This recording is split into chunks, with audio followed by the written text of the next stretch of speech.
Oh, hi everybody. So if you've previously come to see me doing stand-up tryouts here for stand-up material, then this is going to be a lot less funny. It's going to be a profound disappointment. But so what the idea behind this was really partly to just connect with an audience.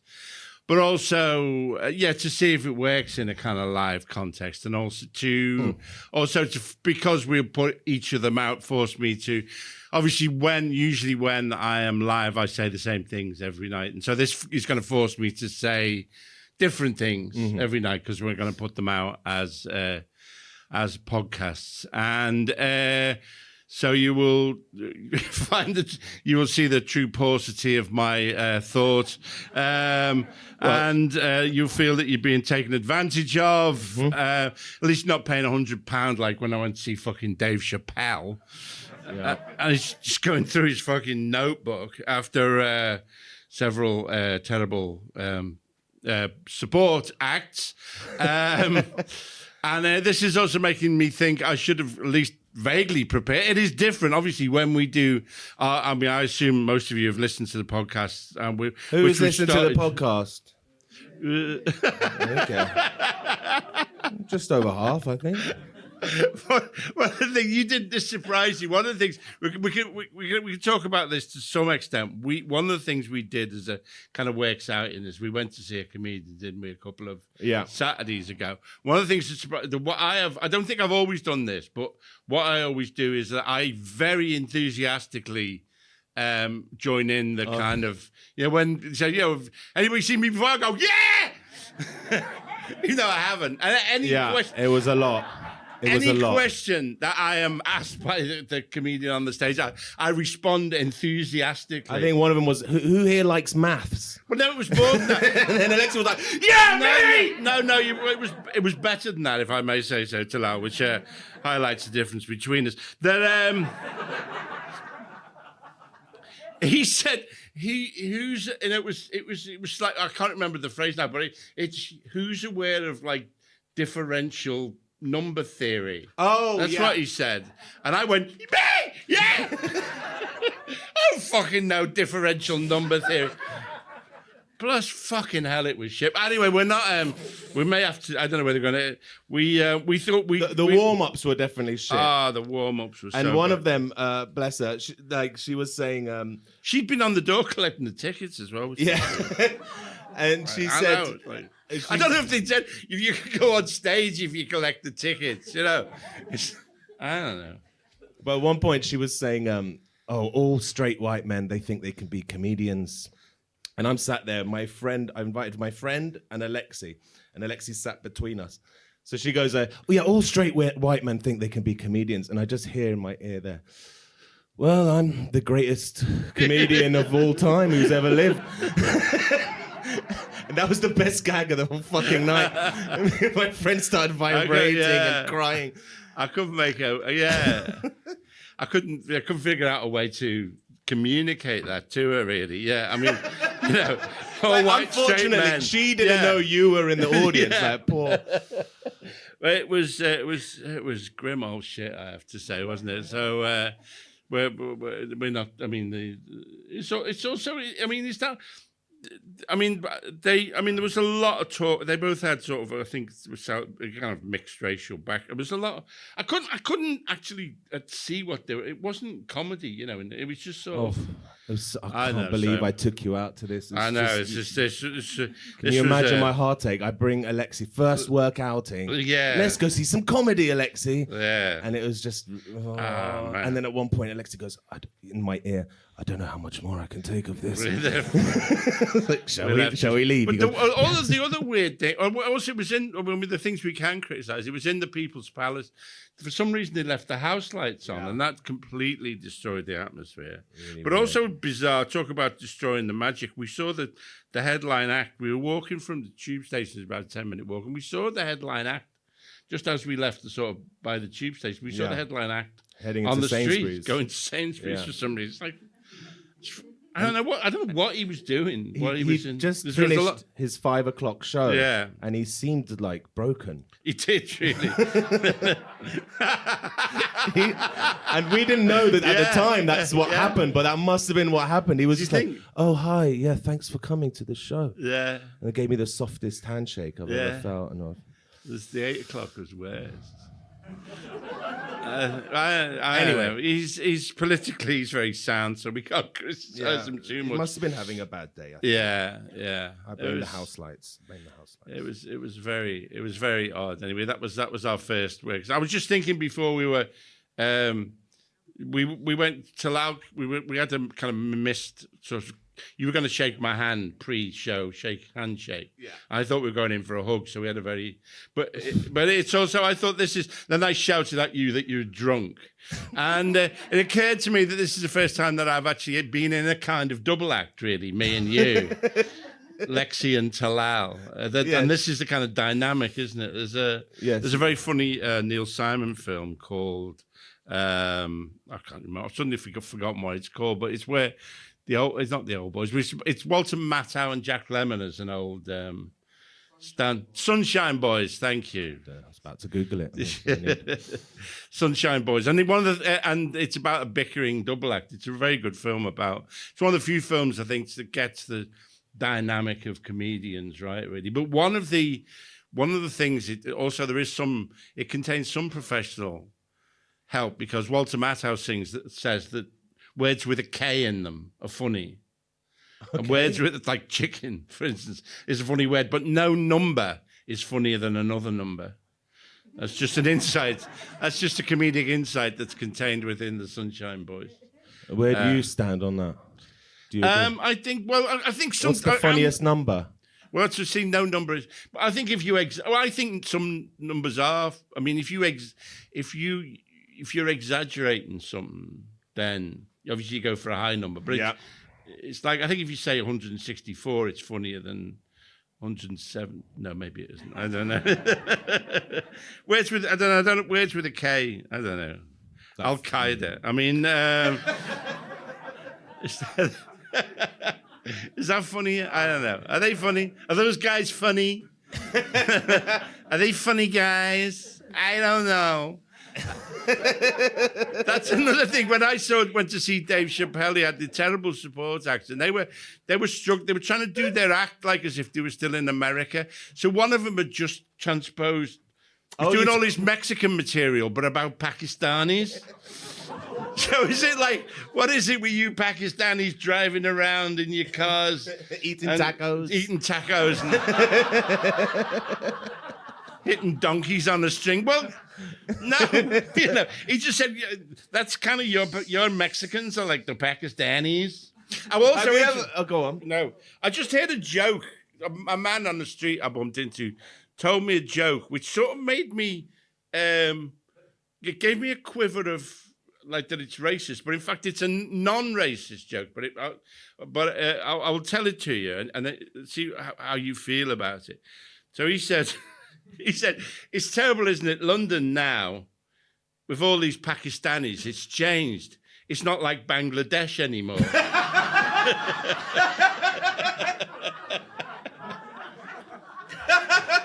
And you sort of feel it's racist, but it isn't. In fact, it's not.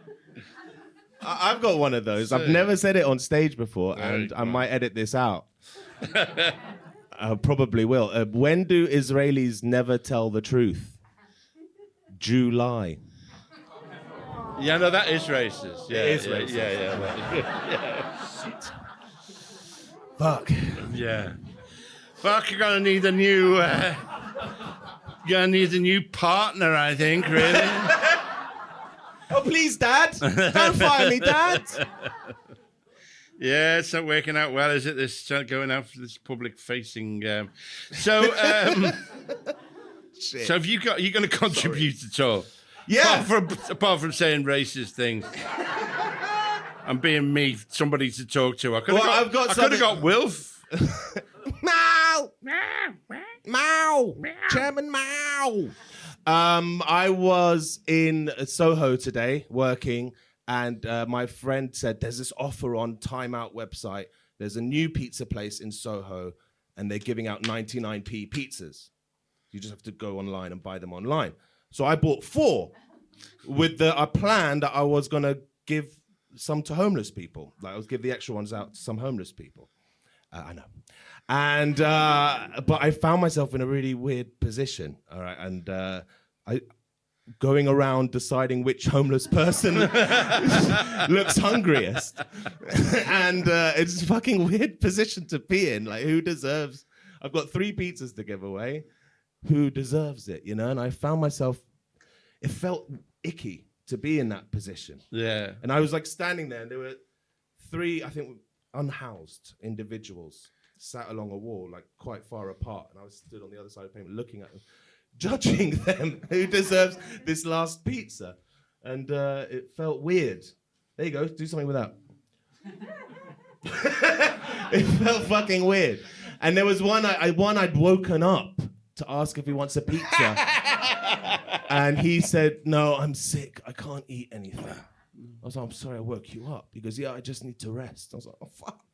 So I'm walking off with these pizzas. And then there's these 2 drunk homeless guys, and they were like, is that for me? And I said, yeah. And so that gave them a shock. Yeah. And then when I was with that last one, I was stood looking at 3, and I had to choose one. What would you do in that situation? What would Jesus do? I mean, it's, what would I don't know. You got put me on the spot there now. You have to choose. One will Could live, you give 2 them, will die. You could give them 1/3 of the pizza each. Couldn't you just tear it up? Fuck. Shit. Yeah, that's the socialist thing to do, isn't it? Yeah. What did you do in the end? I just gave it to the one in the middle.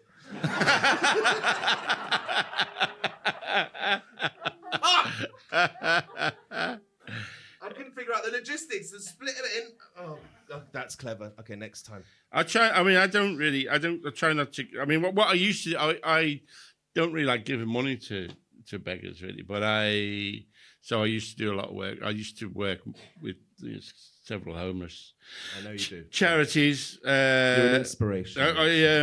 Again, I don't know if I don't think I've ever done this, but years ago I did the Christmas raffle when Cardboard City was by the National Theatre there. There was a big homeless encampment there, and I did their Christmas raffle, which was, luckily I got there a bit late because there was like turkey up the walls. And then a bloke came up to me and he asked me to sign his baked potato. He said, "Ready, autograph me baked potato." So I said, "What is a potato?" He said, "Well, you're too fucking stuck up, are you?" I said, "All right, to Aidan, I did have signed his, I signed his, it didn't, I don't know. If it was raw, it would make, but it was like an open baked potato, and that's now sitting on a shelf somewhere. Yeah, I doubt it. Okay, so that, it is a different dynamic, isn't it? You do feel more inclined to be entertaining. With all these people. Because we've got an audience with all these people. How are we doing so far? All right. Yeah. There we go. Okay. This is actually podcast number 80 as well. Yes. Isn't it? Oh, yes. Yeah. Podcast episode 80.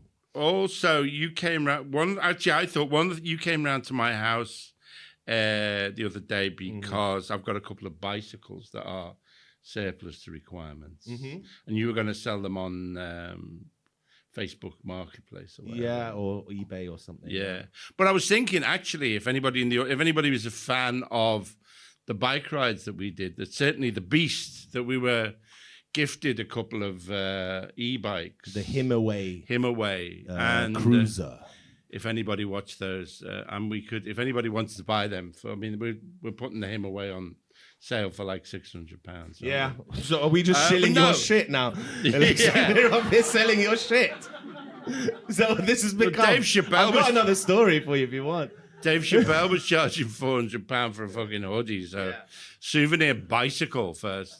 So now I'll give the money to MAP or something like that. Yeah. So if anybody wants to buy, particularly the Beast, and obviously anybody listening to this podcast as well, if they're interested in buying round about that price or whatever, then come have a chat after the show. We'll give the money to MAP. medical aid for. Or if you're listening at home, send me a message. Yeah, we can make that happen. Yeah. It's a race between you guys and Zark Fuckerberg's Facebook Marketplace. And the other bike is an all-out racing bike. Probably nobody will want that. But pretty nifty. Yeah, it's a Condor, Columbus alloy frame, Shimano Super Record or whatever throughout. Yeah, I've got an old Toshiba 17-inch monitor. If anyone wants to buy that. No, if we give the money to Matt, yeah, then that'll be fine. I'll tell you what, if any of our listeners buy it, the money will go to Matt. If anyone on eBay or Facebook buys it, we get the money. Just put the pressure on. Well, yeah. I was going to give you a portion of the winnings, wasn't I? So yeah, you can keep. Anyway, so I'm trying to think of the other ill thought out things I've got to tell you. I'm actually at Talal, because I haven't told you this either. That I am actually on Saturday. You know that this is a kung fu podcast. We're both martial artists. On Saturday, I am actually competing at the Claremont Centre in White Lion Street in Islington. I will be competing in martial arts. Are you kidding? No. Well, like against someone. Yeah. Well, I did for years. I thought that because.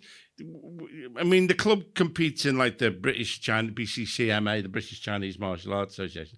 I thought then there's often like if there's a veterans category and there's only 2 or 3 people in it, then it would be all right. I could enter that and get battered to fuck, but I'd still be a bronze medal winner, wouldn't I? Second or third, yeah. So I'd be bronze medal or silver medal holder. Wow. In White Crane Kung Fu BCCMA. Are you a veteran? How long have you been doing Kung Fu, Alexei? Well, a year. Well, on and off, I've been doing it for many years. But when I say I'm competing, what I'm doing is a thing called push hands. Do you know about push hands? Yeah, you and Lisa were doing it at Glastonbury, weren't you? Yes, that's right. Yeah, where you push each other's hands. Yeah. Well, it's the only way that you can with Tai Chi. It's the only way that you can compete, sort of thing. I thought about doing it, but we probably can't do it here because it won't make very good. And how do you win? You push the other person over, really, or if they just move their feet in any way, then you win. Whoa! So I'm hoping to be. Fighting a small child. That is really my only chance of winning. But if anybody lives in Islington and wants to come along and support Claremont Centre, you can see me throwing a small child around. Is anyone allowed to come? If you pay. Yeah, if you pay. Yeah. I think it's £5 or £10 or something. That's amazing. So yeah. What time? 2:00. There'll be other stuff. There'll be demonstrations of Tai Chi and Kung Fu as well. But will you be doing any of that? Have you been practicing your routines? No. I mean, I have, but I've refused to. That'd be too humiliating. But that is, I will tell this story. You asked me about. I have done it before, but you people have suffered enough. You asked me about the first time that I got involved in martial arts was when I was 35. Okay. And I when the Brunswick Centre, which is near where I live, which was very run down at that time. People used to make dystopian sci-fi movies, and it was so threatening. But there was a gym in there called Revels, and I this was the first time I started going to this gym anyway in the basement in the Brunswick Centre, and I got chatting to one of the instructors one day, and I said, maybe I'm interested in martial arts. And he said, well, I actually teach a form of Shotokan karate called Spirit Combat, and I can teach you. So we'll have private lessons. You can pay me, and we can use the room. Spirit Combat. So I said, great, okay. And so we spent a long time choosing my outfit, the kind of grey outfit and stuff like that. And so we trained for an hour, with these sessions. And he told me that I was the best student he'd ever had. And every week I would sort of kneel at his feet in a vaguely homoerotic kind of ceremony. And he would give me a different belt, a new belt every week. Because I was progressing so fast and I was so incredible.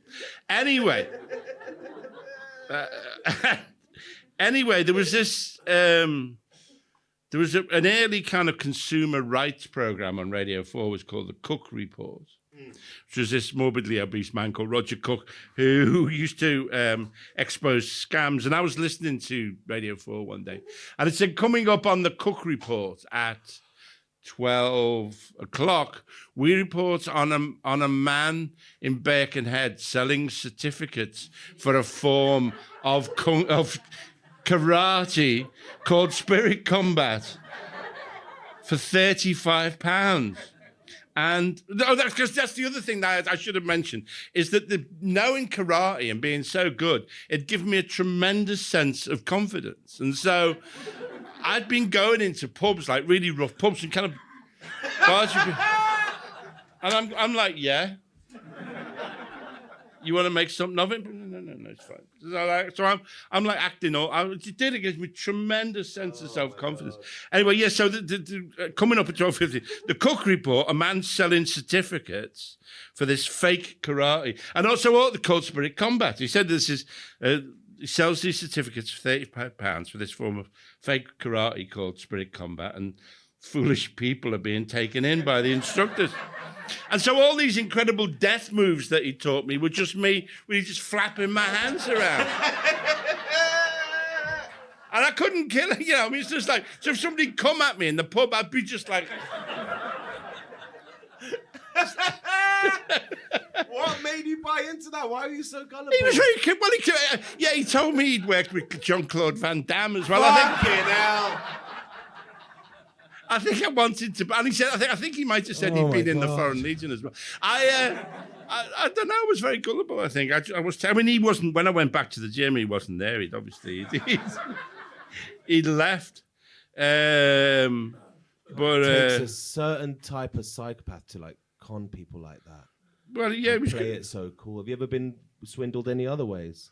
I don't. Linda, have I been swindled any other ways? You must have been.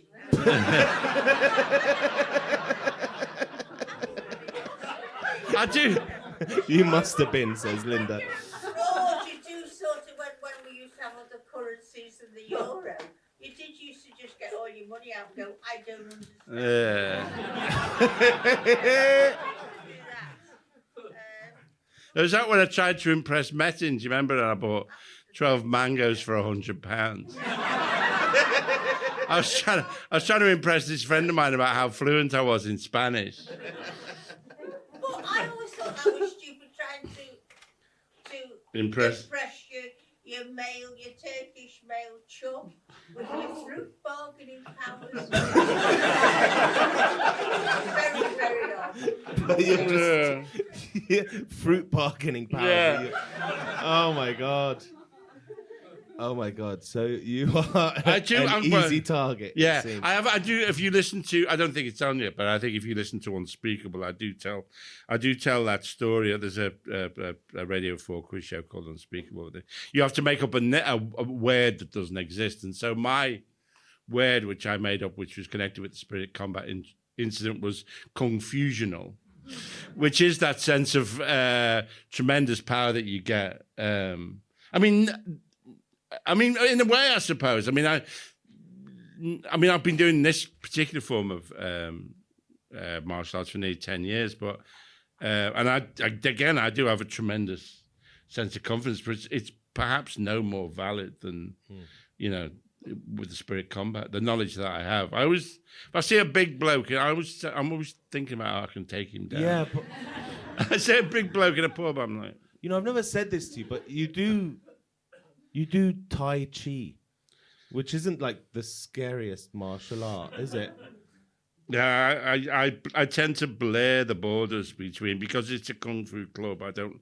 Well, no, because Tai Chi actually means grand ultimate, and Tai Chi Chuan means grand ultimate fist. So it is the form of Tai Chi that we do is a martial form, and so every blow is a killer blow. I've heard that. Yeah, if you do Tai Chi sped up, Yeah, it's but like that's what fully lethal. Yeah. And that's the point, isn't it? You know the move so well. If you just do it fast, you could like chop someone's head off with your hand. Yeah.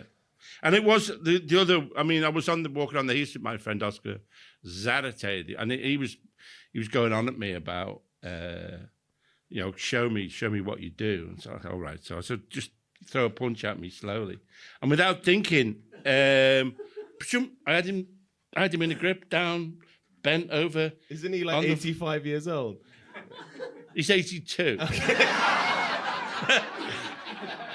And he walks with a stick. Yes. And he's got heart problems. Well done, Alexei. Well done. But I fucked him up. Yes, you did. I fucking had him. Oh. So that made me feel. That made me feel really good. The deadly kung fu podcast. Yeah.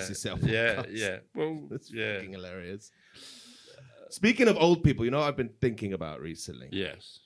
You know how Israel is like 78 years old, and America, Britain, Germany, they all go along with this lie that they belong there. This is their land. The Arabs are all scary terrorists, and land without a people.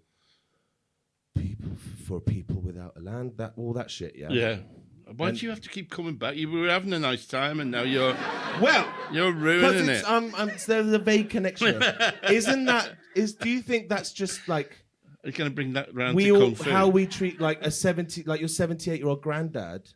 You'd be like, yes, granddad, yes. The guy next door, the brown people next door, really are looking at you funny. I think you need to work on that bit a bit more.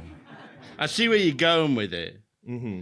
But it might work. You need to work it up. So you see where it's going. I see where it's going. How you would just entertain the kind of imaginations of an elderly person in your life. Yeah, it might work. Yeah. I mean, you have to work it as a bit of stand up. It might work. Yeah. But on the other hand, it might make everybody feel really uncomfortable as it is doing now. So, I knew your dad, didn't I? That's how we met. I knew his dad. I'm looking at questions from our patrons, and Layla asks, I'm sure you've explained it before, but would be nice to hear for new followers how this beautiful relationship started. Us two. Yeah, you knew my dad. I knew his dad. Yeah, well, when I first came down to London, I lived in a flat initially in Queensgate, South Kensington, with a Palestinian friend of mine called Wasim Abdullah, and he was. I think your dad was had been in a young journalist. But he was, although he was Syrian, he'd been arrested by then, hadn't he? He'd been in prison. Or was he? Oh my God! When he was like 17, he broke into his school and wrote political slogans with shoe polish on the walls, and then they arrested him and tortured him and stuff. Yeah. And then he started a handball team with all the prisoners, and they played against the prison guards. Oh, really? Yeah. It was like my dad, a young 17-year-old dad, and like some murderers and rapists and stuff. And did we talk about that before? We've talked about it a few times, yeah. That led me to the weirdest film ever made, which is Escape to Victory. Oh, yes. With Sylvester Stallone and Pelé in it, which is about a football match in a prison. Yeah, a soccer match. A soccer match, yes. And they use it to cover their escape. Escape, yes. It's directed by John Huston, who did by this film. The African Queen. So anyway, your dad was friendly, I think, must have been friendly with Wasim, and that's how I got to know him, and then I used to see you and your family over the years. Come round. You taught my brother how to moonwalk, apparently. That's right, yeah. Taught my my older brother how to moonwalk very badly. Yeah. Oh, fuck off. At least it was... In a funny, avuncular way, yes. Yeah. I was too young for this, but you apparently used to show my brother and sister like all the young ones, not merchandise, all the young ones like memorabilia that Did you they? had, things from the set, like a jacket or a coffin or something. Oh, it was probably it was probably what it was when I'm delivered as the driving instructor from. I'm sure you all remember, but it's in the episode called Nasty, about video nasty. Yeah. And they go, have we got a video recorder? And the parcel is delivered, which is me. Yeah. And I'm a driving instructor from South Africa. Yeah. But I'm really Harry the Bastard from Lumber. Yeah. Anyway, that parcel which comes, I asked if I could have that. I asked the props department if I could have it. And so that parcel, which is me, like a figure in paper, with the top hat on. Yeah. I took that home, and then it used to be in our spare room. So people would stay and come late, and then they'd wake up in the middle of the night, and there'd be this figure standing there. That's probably what I showed them. That's cool. Yeah. Yeah. Yeah, and I knew you growing up, and then when my dad died, I pitched the podcast to you at his funeral. Yeah. And he felt too guilty to say no. But it is. I don't know about you. I mean, I guess. I mean, it is. It's. Thank you for doing that. I mean, in a way, it is. It's something because it's like.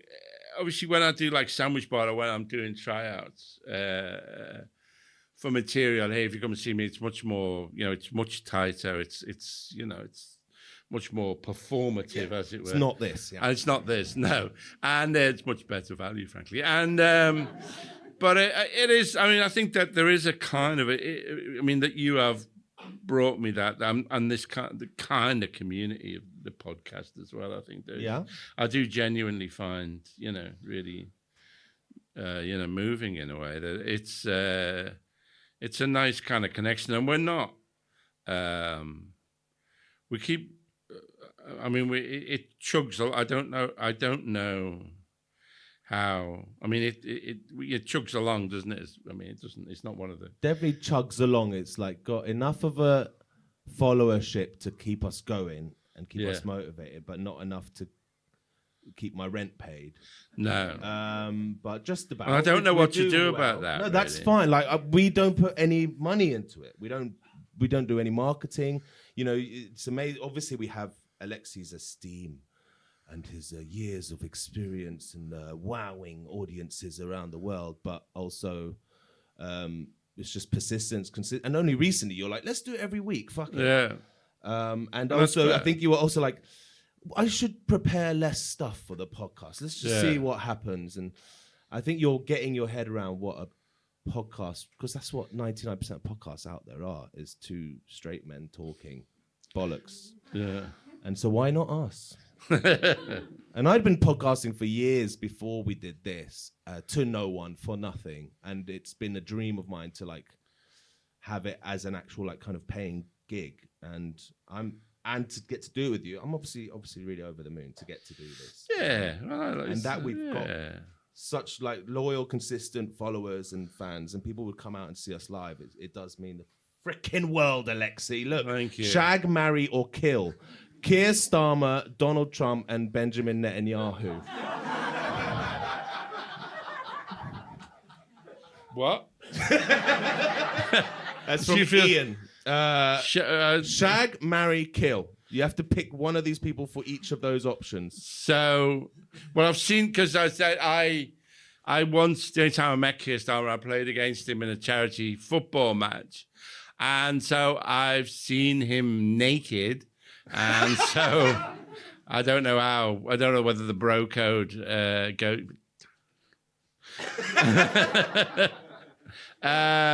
So that's a not shag then? Probably not. Well, he could. Although I don't know. I don't know. Maybe that's the one you do want to shag. Yeah, we're sailing into complicated territory here, aren't we? I go back to the Israeli stuff. I thought that was less. That made me feel less uncomfortable. I mean, kill all the cunts, really. It would be my.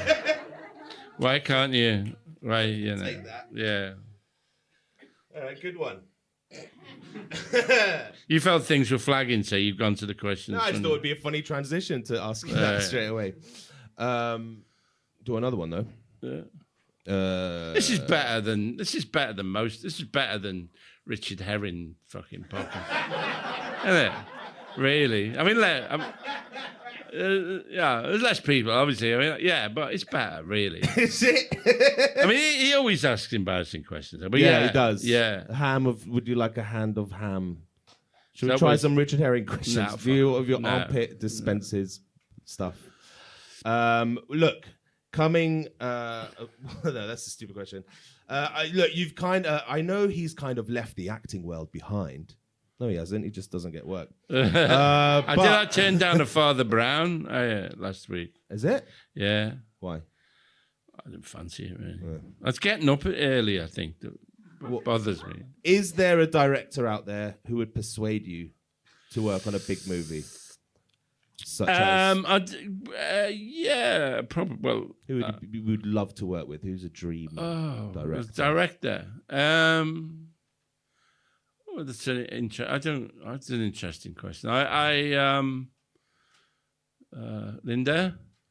I don't know why you know that. Suggestions really. here are Villeneuve, who did the Dune movies. Oh yeah, okay, or yeah. Paul Thomas Anderson, who did like Magnolia, and the Phantom Thread.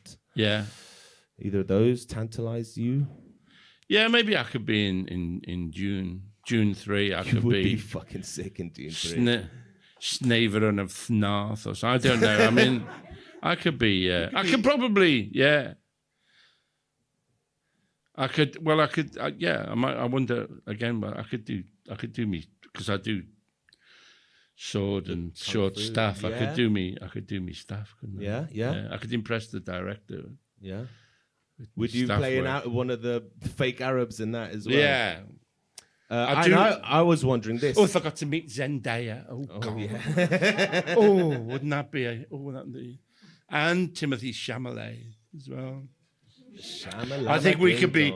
I think we could be good friends, me and Timothée Chalamet. Yes. I think we could be. I'd get rid of you and I'd have him instead.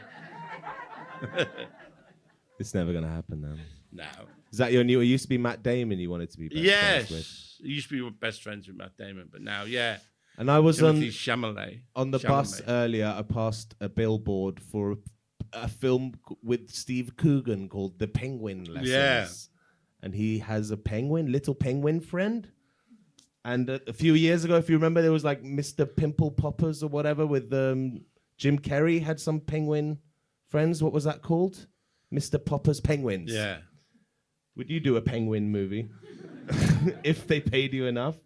If Would I got be embarrass yourself that much and do a stupid penguin film? If my name was above the Penguins, yeah. If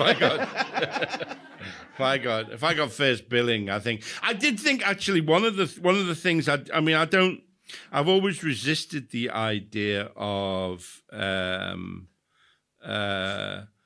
doing like themed stand-up shows, but I do occasionally toy with the idea of doing a kind of show about all the terrible movies that I've been in.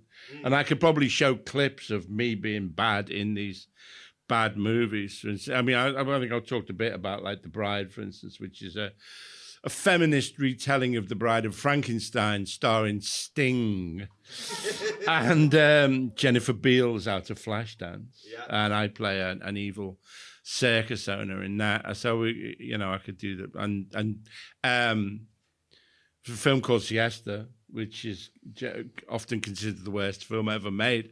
And it was actually had an amazing cast. It was like Martin Sheen, Grace Jones, Isabella Rossellini, Ellen Barkin, Gabrielle Byrne, Julian Sands. And as they had their names taken off the poster, my name went up until...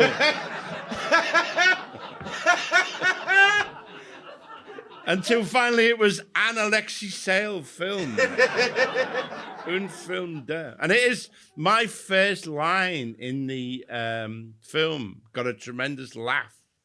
But it's not a comedy. When I went to a critic screening, I got to say, I say, and I say, I can remember the line. I say, because I'm a Spanish taxi driver, who is also the angel of death, that's the kind of film it was. And I say, te puedo llevar al centro, pero se cobra más los domingos. I can take you to the center, but it costs more on Sundays. And then I say, you got money, and everybody laughed. You got money. Did you have to learn that line phonetically, that Spanish line? Well, yeah, I couldn't not speak Spanish. I could not speak Spanish worse then than I can not speak Spanish now. So yeah, I did. Yeah, I learned it kind of more or less phonetically. There was one bit, I've never talked about this, but there was one bit which is just about US imperialism, really. We filmed it in Madrid, or kind of weird. And one of the producers was a guy called Gary Cady, who was the manager of Talking Heads. And so we were filming in Madrid airport. And Gary Cady was standing there, just turning up with this big cowboy hat on with like rhinestones and like feathers in it and stuff. And he says, it's really weird, because everybody wears these in Mexico. I thought everybody'd be wearing them here. I thought, you're in fucking Madrid, right? One of the most sophisticated. You think people are going to be wearing fucking cowboy hats? And this was a guy who was the manager of Talking Heads, like a really sophisticated. But he thought that everybody in fucking so ignorant, again would be wearing fucking cowboy hats in Madrid airport, and it was surprising, really. It's that American arrogance, isn't it? But he wasn't like a redneck or anything. He was somebody who managed Talking Heads, and yet he thought that people. Again, what was he talking about? Mexicans before? Would be in Madrid airport hitting donkeys on sticks, Senor, but it was, So I don't know. It's not. It's not going. I sent some of the material. I don't know how well this is going with my bit about being in terrible films, but that's great. It's all right. You think it's okay? You're doing all really well. Okay, thank you. Or maybe I'll do that show then. I don't know. That would be a fun show, yeah. And maybe we especially with the clips, yeah. As like a tour, yeah. Just what would you call it? The shit I've been in. Yeah. Yeah, getting my career over with. Alexei sellout? No, sorry. No. Apologies. He was never really selling out. It was just bad choices. So. How are we doing for time? It's all right. It's not great, but it's all right. Isn't it? We've got time to field some questions, I think. Don't look at my watch. Let's do some questions. Who has a question for Alexei? Anyone? We've got key rings to give out to anyone. Yes, you had your hand up. Hello. It's not a very funny question, but I just wondered, the world as it is now, does it make it easier or harder to do physical comedy? With the world as it is now, I need to repeat the question for the recording. Go on. With the world as it is now, Alexei, is it easier or harder to do political comedy? Thank you for your question. I think that it is. I think that it is. It's difficult. It's been more challenging. I certainly that doing the last series of Sandwich Bar, that I really had to think a lot about how much I was going to do about, how much genocide comedy I was going to do, and I think you have to. I think you have to think harder about stuff, really, and it is more difficult. That's probably the last kind of stand-up thing that I did, which was, well, we recorded most of it last year, but a little bit of it this year, and it's also, you feel it's complex, really, because if you're doing political comedy, you are also, in a sense, about the terrible world, you're also profiting from it, which is a weird kind of contradiction, really. And so I think it offers an opportunity, in a way, to do really dark comedy, which I think that Sandwich Bar kind of went more into that territory this year. And so, it is, it's, I mean, I wish the world was not as it is right now, but I guess it presents it presents an opportunity, really. And I suppose, I suppose in a sense, Trump is difficult to pin down. But I've never really done that kind of. I've never gone for the obvious targets, really. So, it's a challenge. I think it's definitely a challenge to do political comedy, but it's it can be done. I think, but again, it's not. Not that you can't do the easy stuff. You have to try and get at the kind of Well, apart from yourself, who did it really excellently with Sandwich Bar, the latest series, who else out there do you think is doing it well? Not that bloke we went to see the other Saturday. I don't really know. I don't know. Do you know anybody who's doing it well? Yeah, that bloke we went to see the other Saturday. I think. I don't know. Stuart, Stuart's been, Stuart by and large, although I don't really know if he's spoken out about the genocide, really. So it's so fucking hard. Like, you saw how my old man Israel bit went down earlier. Shit, it's really hard to tackle that. But I did like what recently Bill Burr's been saying about he's really good, actually. I mean, Bill Burr, I think, is amazing. If you see him on clips on YouTube, that he really, his delivery and his persona. He's somebody who seems to have come into their own quite recently. I've noticed him as an actor before. That I remember he was in Breaking Bad as a sort of con man and stuff, kind of.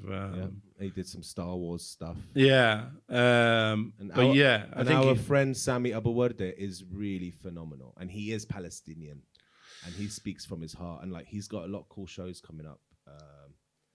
His new hour is called Peace the Resistance. It's going to be really it was certainly fun when we had him on the podcast. Yeah. So at least he's funny to talk to. I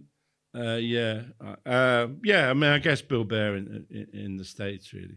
I don't know if anybody knows of anybody else, really. It's that there's always powerful bastards to ridicule in comedy. There's always going to be that, but things are just as bad as we've ever seen them in our lifetimes right now, and it's fucking hard, isn't it?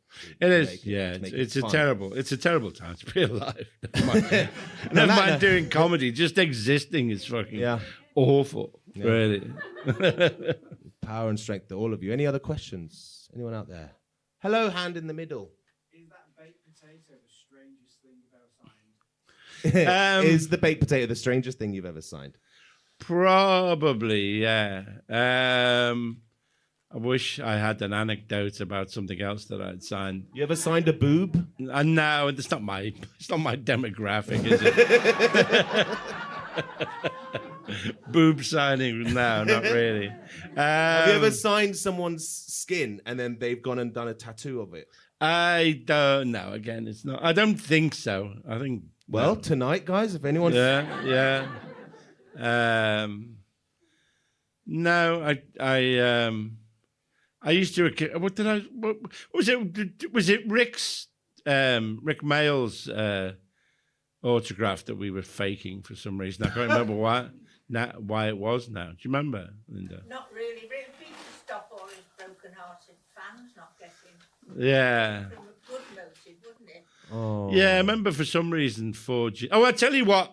Not my, not exactly signing. Well, not my autograph, but there's one of my. I was played the lead in a thing called Selling Hitler, which was made, I think, by ATV in the late 80s. It was about the Hitler Diaries.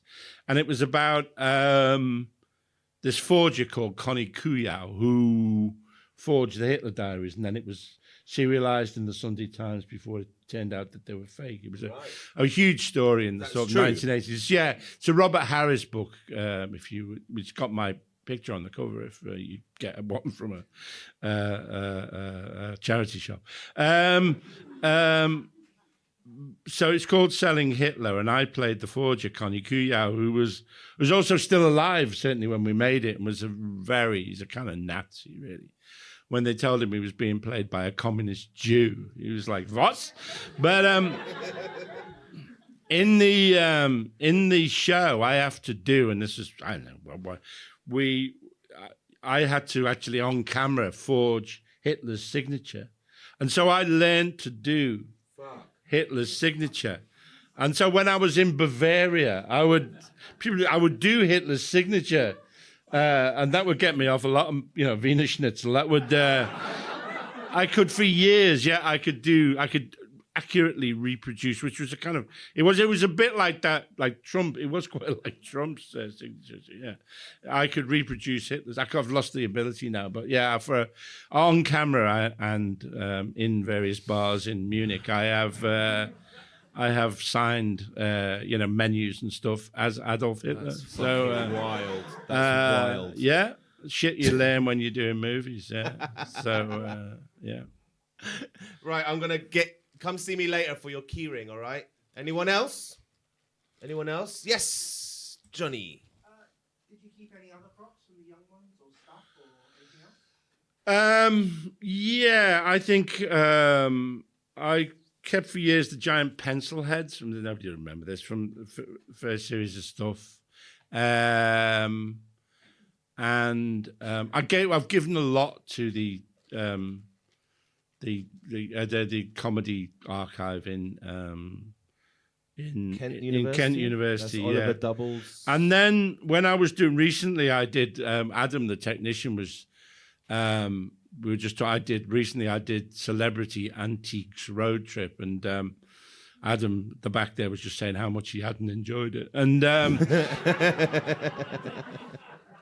and it is kind of idiotic. I don't know if it's me and Nigel Planer, Neil's from Young Ones, that we, you go around, you buy antiques from, I don't know, you drive around in a kind of classic car, and then you buy antiques from dealers, and then you auction them. It's like, and that's a competition you're supposed to win. It's a bit like buying like butter from Waitrose and then having it auctioned and expecting to make a profit. It's kind of really stupid. It's a kind of idiotic format. But how much money did they give you to buy? You get £400. What did you buy? I bought a toy car, and Adam was just saying he thought it was because he knew I was going to buy that, but the reason I did buy it was because it was 7 o'clock and I was fed up of filming, so I just said, "Fuck it, I'll have that." Okay. I bought an absinthe spoon, which I won't go into what the hell that is, and I don't know, like a bowl, and but Nigel put all his money on this Hokusai print, Japanese woodblock print, and he lost like 300 quid on that. So I won because I'd lost less money than Nigel. It is truly stupid. I quite enjoyed it, really. I thought maybe me and Nigel could get a kind of Paul Whitehouse and what's the other guy? Bob Mortimer kind of vibe going, but there's zero chemistry between us. It is hard. It is. We are friends in real life, but that doesn't translate. It's just two old cunts, kind of, Instead of fishing, what would be the activity? Well, that's it. I don't know. But we're not interested in any. The two of us aren't interested. They go in the doctors if it's now. Going to the doctors, says Linda. That's true. Nigel and Alexei going to the doctors would be the show. I'd fucking watch that. Educational and entertainment. Yeah. I can't remember why I started talking about that. What was the question? What old shit do you have from TV shows? Oh, yeah. So anyway, that's films? right. Thank you, sir. But on when we did the auction bit in Bristol, the auctioneer said, if you've got any old scripts, we auction them, and you can make an enormous profit on them. But I've given them all to fucking Professor Ollie Double at the University of Canterbury. So, fuck. Really? So I mean, Again, we're also, selling 2 bikes, guys. Yeah. We're selling 2 bicycles after the show. But I did. I mean, I may have some. We've got a lot of stuff in storage, so I may have some young one scripts in storage, and I will be straight down that auction house in Bristol when we get them out of storage. Yeah. Someone, Mark, asks in the chat. We've got 5 minutes left. Okay. Mark asks in the chat, would you ever do celebrity race across the world or world's most dangerous roads with me? I don't know. That's. I mean, I or sort Nigel, of, whatever if you want. Yeah. I don't know. I mean, it's hard doing that stuff, isn't it? I mean, I don't know. I think it's arduous. The discomfort. I mean, it is. I mean, we watched an episode of World's Most Dangerous Roads, and it was genuinely. I can't remember who it was now, but it was Johnny Vegas and somebody else. Wow. And it was genuinely interesting. Is it just they're driving like a mountain pass? They just drive up terrifying roads. I mean, they've never lost anybody, but but it looks truly frightening, really. So I think the reality. I mean, I sort of had a phase where I said yes to a bit of reality shit. So I did celebrity. How are you with like adrenaline? Are you at all an adrenaline junkie? Well, when I wrote for, I mean, I wrote for in the early 2010, 2011, I wrote for the Telegraph. I wrote for their motoring supplements. And but it wasn't too bad at the time. And I would find myself doing something absolutely terrifying most weeks, like that kind of Top Gear kind of thing, Freddie Flintoff kind of. What do you mean? There's some footage, I don't know if it's still up, of me going up what they call the hill at Goodwood at the Festival of Speed in a Ferrari, which is just me hitting. You're heading straight for a Flint. I mean, the Ferrari test driver is driving. I'm not driving, but you're doing 100 miles an hour towards a Flint wall at one point. And it's just me swearing for like 90 seconds as we go up there. And then I've done that where you drive. You drive on 2 wheels like that. You drive up a ramp and it flicks on the side. And so I have done that kind of adrenaline. I've been around the Autodrome at Bedford in an aerial atom. I've done the full. The 4-wheel drive, the Land Rover course, where you're up like you can't see the road, so you're up like that, and you got to put it in low range. You got to engage the low range diffs, and you just got to put in. You put it in first. I think you just take your feet off the pedals and the brakes, and you let the engine braking slow you down so you have to go down. You have to go over this hill, accelerate over the hill, and then just go down with both feet off the pedals. Yeah, I've done that kind of thing. And this Saturday you'll be beating up a small child. Or a small child will be beating up me, that'll be the true humiliating. It could go very wrong in so many different ways. Yeah. Oh man, I don't know. I think I'm a bit too old to do that shit now. Really, I think I could do the driving. Yeah. Yeah, it would be. I don't know. Any last questions? One last question. Yes, please. Would you participate in a celebrity space mission? A celebrity space mission. Would you participate in a celebrity space mission? Who went up recently? It was the man, crew. that was so shit, wasn't it? Katy Perry the fucking and some news. She was a news anchor, isn't she? Yeah, the fucking idiotic babble of those. Was just. It was sickening. I mean, and the fact that I'm not the first. It does look like a giant penis as well. So, I mean, that Blue Horizon or whatever it's called, and it was. Would you go up to space? Would you like to? No. No interest. Just to see Earth as like the small green dot that it is. Like, I don't know. To see all of the Earth in one eyeful. We don't believe in space travel, do we, Linda? Really? What, are you a flat earther? No. We have strong feelings about it. Yeah, it's a tremendous waste of resources and money. Yeah. Do you think how many people could be fed with the billions it took to send those cunts up there? Yeah.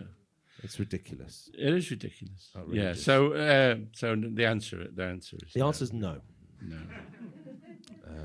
All right, one more. I did see another hand. Okay, we'll go at the back and then I'll come to you if we have time. Yes, please, at the back there. What are your views on Sharon Osbourne slagging off Kneecap for their pro? Oh, I was hoping this would come up. What are your views on Sharon Osbourne slagging off Kneecap at Coachella Festival recently? I've got a key ring for you. Come see me afterwards. At Coachella Festival recently, Kneecap projected onto their screens. I think I know what you think. You'd be surprised. Well, first of all, you think, what the fuck has she done to her face? Yeah. I mean, she's got the face of a kind of... It's like this elderly woman with the sort of face of a kind of... Platypus kind of a... Like a puzzled... Like the small child who's going to be doing push hands with me. It's a kind of... It's like a confused small child in the middle of this kind of wrinkly old woman. So that's partly... I mean... Sharon Osbourne is a terrible person. Yeah. I like Kneecap. I think. Oh, that's what I was thinking of doing. Now, what do you think of this? I was going to, because and I like a particular, because people dancing on TikTok is popular, isn't it? Yeah. So I was thinking, what I could do is, I could dance for a bit, like to something like the Kneecap thing, and then I could explain Marxism. Yeah. So I'd like dance for a bit because I'm like a funny dancer, and then I'd say the theory of surplus value is that the capitalist exploits the worker and the worker is alienated. Yeah. And I'd dance for a bit more, and then We could do that as an Instagram reel. That'll go viral as fuck. Yeah. We just have you dancing. Finally, I'm going to do to it. a trendy song. Fuck this podcast. And That's then going to be. We have you narrating over it. Yeah. Yeah. No, I'm going to stop. So I'll dance like that. Oh, and then you'll stop dancing and talk. Have you got like a Adam? Have you got like? Could you get like a tune up? Could you get something up quickly that I could dance to? Is that too difficult? Am I making it too difficult? Well, it's just a kid. You can do anything. It. He can like do you, it. They hit the. Yeah. So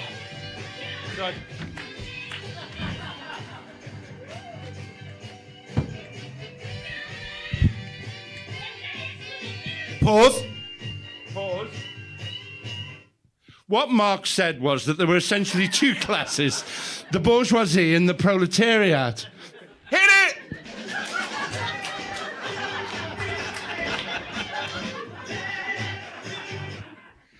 I can't think of anything else about Marx. Oh, that's been our show. Much love, everybody. Thank you so much for coming to the Alexei Podcast, episode 80. We'll see you out there. All right, leave a tip at the bar. Thank you to the Museum of Comedy staff and everyone. Thank you.